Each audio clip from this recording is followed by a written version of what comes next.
Daniel asks, "Hi Matt, I buy single-family homes for rental in California and Florida with my self-directed IRA through Equity Trust.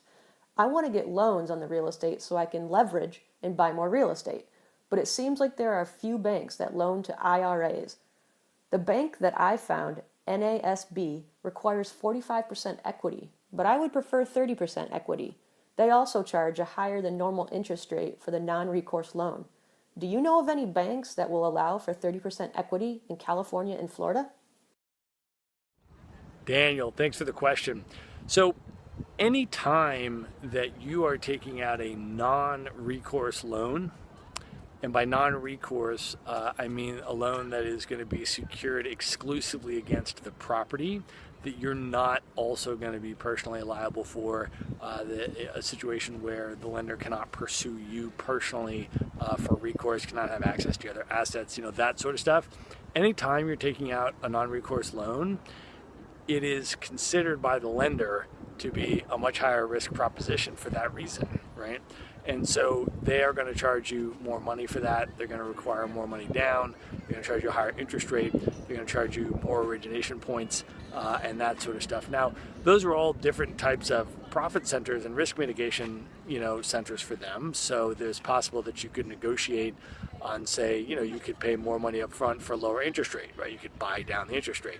It might be possible to negotiate on down payment if you were to offer them something else. A lot of the times, though, as you mentioned, these are standard terms. I do know of some lenders that'll do 35% down if you're doing at least 2 properties with them and stuff. But those obviously are also, certainly the interest rates are higher and the origination fees are higher than a conventional loan for sure.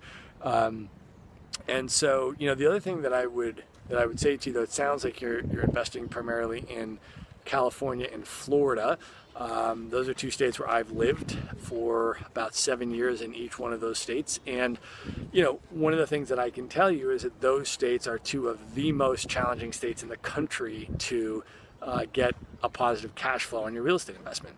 And so one of the things that you could do is to think about, investing and diversifying a little bit into some higher cash flow margin states. And that way, you'd maybe be able to use the non-recourse financing in a more cash flow advantaged market, and thereby, even with the higher interest rate and the points and everything else, still get, positive cash flow on your properties and still get a particular type of performance. So, you may want to think about some of that.